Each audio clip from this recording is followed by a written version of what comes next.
जंग तो दूर तेरा कोई सिपाही भी यजी मेरा खींचा हुआ खत पार नहीं कर सकता।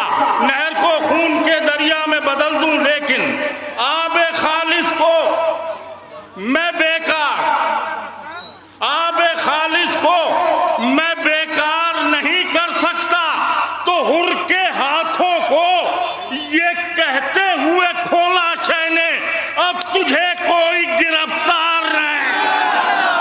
हुर के हाथों को ये कहते हुए खोला, हुर के हाथों को ये कहते हुए खोला शहने।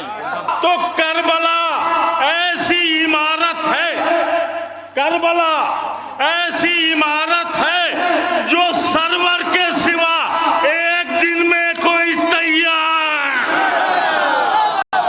करबला ऐसी इमारत है जो सरवर के सिवा एक दिन में कोई तैयार नहीं कर सकता। पर